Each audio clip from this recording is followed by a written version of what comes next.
Okay, look, we need to talk. I've been loyal to you for years. We've worked together. We've played together. We even went on vacations together, but lately, it just feels like we're growing apart. Oh, patience, baby. You know it takes me a while to start these days. You just gotta be patient with me. Sure, but I've got places to be. I can't wait through 18 updates and 12 restarts every time I want to edit a video. Hey there. Need something faster, sleeker? Really? After everything we've been through, the essays, the video edits, the adventures, we saved Skyrim together. Forget all that. You deserve better. Airdrop, instant wake up, battery life, airdrop. I can give you all that too. Kind of. Smoothness and this beautiful Apple logo. Did I mention airdrop? No, don't do this. Remember the games, the USB ports. 3 lightning ports, baby. I'm sorry, Windows. It's not you. It's me.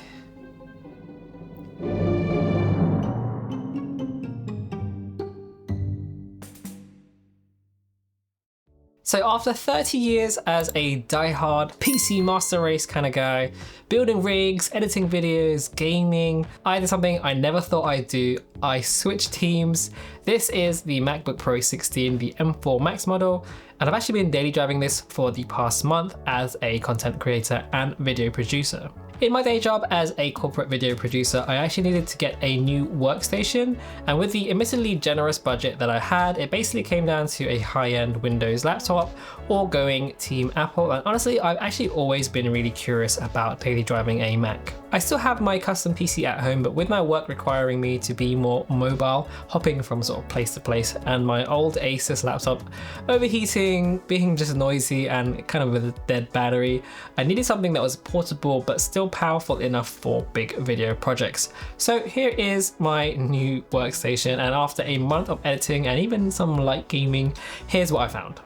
The simplest and main reason I went for this is performance. This isn't your average MacBook, it's the M4 Max with the 40-core GPU, 128GB of unified memory, overkill, I know.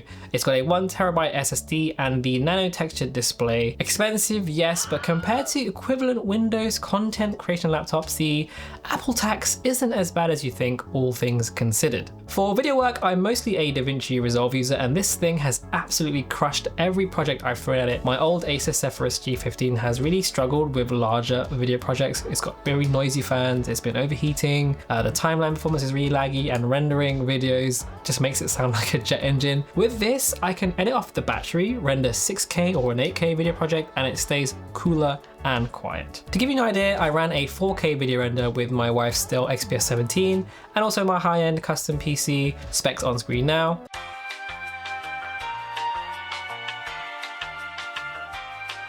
And as you can see, both rendered slower than the actual MacBook Pro 16. And I am someone who renders multiple videos every day, so this alone has been a big time saver for me. I then ran the Puget Bench for Resolve benchmarks, as well as for Photoshop. And as you can see, even against my 16-core Ryzen 9 5950X, the M4 Max, it just crushes the competition with the XPS way behind. And finally, moving on to Cinebench, where as you can see, the M4 Max is outperforming both the PC and the Dell XPS in both single core and multi-core workloads. And most surprisingly to me is how that GPU performance is completely destroying the 7800 XT on my PC. The fact that it comes in this thin and light portable setup as well just makes that score even more impressive. Though one caveat to bear in mind is that the way that these numbers add up and how they relate to actual real world performance isn't always like a like for like comparison due to the way software behaves differently with different hardware and operating systems, so just do bear this in mind. However, if you do any kind of high-end productivity, if you edit videos, edit photos, if you do 3D rendering, CAD or animation, then this chip is an absolute beast. The timeline performance in Resolve is also super snappy and very responsive, even editing like 6K red Komodo footage. Projects never felt laggy, which has really made editing so much more pleasurable for me. Now, one of the reasons why I wanted to daily drive this laptop was that Liquid Retina XDR display. It's 16.2 inches with a 3456 by 2234 native resolution. It's got that 120Hz Pro Motion display, so the refresh rate is really buttery smooth. It has a peak brightness of 1000 nits in SDR, 1600 nits in HDR, HDR. It's got a 1,000,000:1 contrast ratio, near perfect color accuracy, and out of the box, it looked absolutely spot on. I didn't even bother calibrating it right away. I also love the 16:10 aspect ratio. It just gives you that extra bit of tallness, which is so handy in video projects, or even for just general Teams or spreadsheets, scripting, etc. Now, I went with the nano texture coating, and it basically makes reflections disappear, side by side with the Dell XPS 17, which also has a pretty fantastic screen. You can see that the max brightness, contrast, and sharpness, it really does stand out. HDR content on this screen will absolutely ruin other displays for you. It's just so vibrant and vivid, but also very color accurate. So if you're doing any kind of color accurate work, this is going to be a really good choice for you. Now, as for the speakers, generally these are so impressive that I think they're actually usable for editing if you're in a pinch and like you forgot your headphones.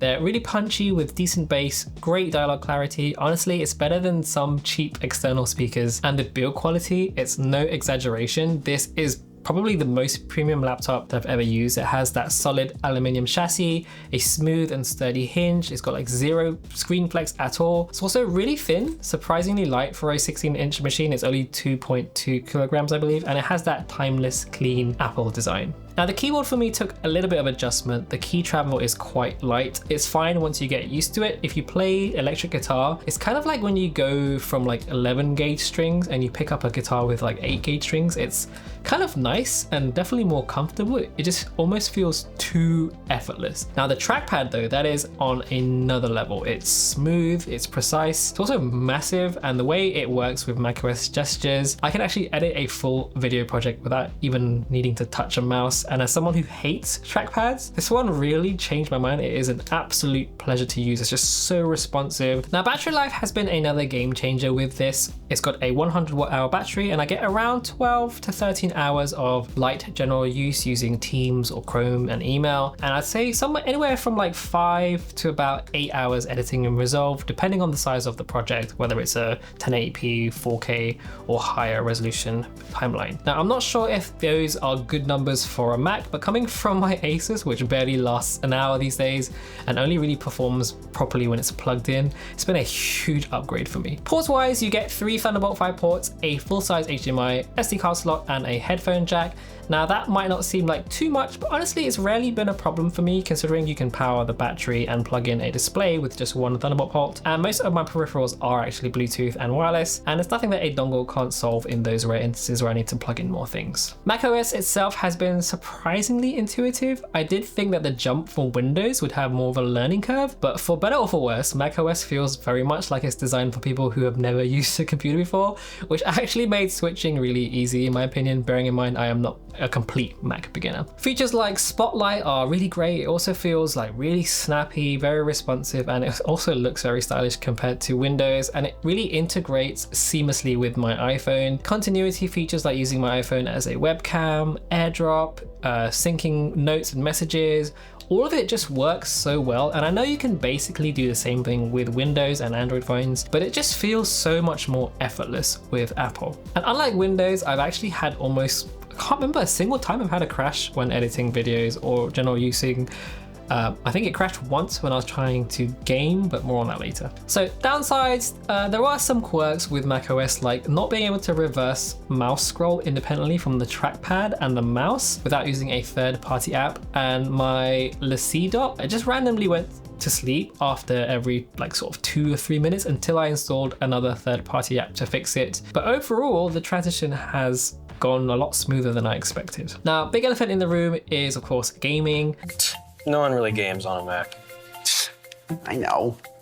But surprisingly, I found you can actually game on this. A surprising number of Steam titles do run natively, and apps like Crossover or Parallels handle the rest surprisingly well. I was using Crossover to play Dawn of War Definitive Edition with pretty much zero issues. It did crash initially at the beginning, but since launch, it seems to be pretty stable, and since then I haven't had any crashes. About 20 hours of play through since then. Now, performance wise, the M4 Max GPU sits somewhere around a mobile 4070 and 4080, though optimization does vary. I ran some benchmarks with Shadow of the Tomb Raider, Total Warhammer 3 and also Cyberpunk, and to give you an idea, I've ran the same benchmarks compared to my editing PC and of course the Dell XPS 17, and to make it an even more comparison, I ran all of them at the same resolution of 1920 by 1200, and do keep in mind that all three machines have ways of getting more FPS using upscaling like Metal FX and DLSS, but I thought the fairest test would be to keep everything as vanilla as possible. And although my custom built PC with its 7800 XT GPU was comfortably the best machine, which surprises no one, I was actually surprised at the quote-unquote non-gaming Mac actually outperforming the XPS. Again, we have to remember this is an older XPS. I'm sure a more modern Windows workstation level laptop would perform much better. As you can see on the Mac, all three games were more than playable with very good frame rates, in some cases even at native resolution if you're happy turning down some settings. Would I recommend it as a gaming machine? No, a PC still wins on value and flexibility in my opinion. So if you're just gaming, then you don't need a Mac. But the fact that I can actually game on this thing was nevertheless a really nice surprise, and actually pretty viable option if I'm on the go, I'm done with a shoot, I'm back at the hotel room or whatever, and I just want to get a few hours of Silksong or Skyrim or whatever it might be. Yeah, it's been great. So with that, there are still some major drawbacks of going down the Mac route. Now clearly the price to performance is still an issue. You are still paying a little bit, in my opinion, for the Apple tax. So arguably with the performance of M4 and the amazing screen, the build quality, you could make the argument that you can get pretty good value if you spec your Mac more sensibly. So don't go for a config that I went for. Obviously there's also no upgradability at all, and like I mentioned, gaming is still fairly limited compared to Windows. However, my thoughts after a month of daily driving has been overwhelmingly positive. For years I kind of wrote off Macs as kind of overpriced machines for casual users in coffee shops with more fashion sense than common sense, but I have to admit I was wrong. High-end Macs, especially with these new Apple silicone chips, are legit workstations. After a month, I don't just like it, I really love this thing. It's definitely not getting returned and has earned a permanent spot as my daily driver. Quite honestly, I think it's fair to say it's probably the best mobile workstation I've ever used, and I think going back to Windows after this experience, it's gonna take some convincing, so gonna have to hand over that cash if you want me to go back to Windows. Anyway, that's gonna do it for this video. Let me know down there in the comment section what you think. If you're a Mac user or a Windows person, do you use both? I am still planning to kind of use both. This is just gonna be my daily driver and the Windows machine will be my gaming PC. So I kind of get the best of both worlds, but do let me know anyway in the comment section what you think. And if you made it this far, thank you so much. You can leave a comment in the comment section down below if you have any questions, and also follow us on Instagram if you want to see more. And hit that subscribe button, all that good stuff that the YouTube algorithm enjoys and loves. And I guess I'll see you on the next one. Thanks for watching again. Peace.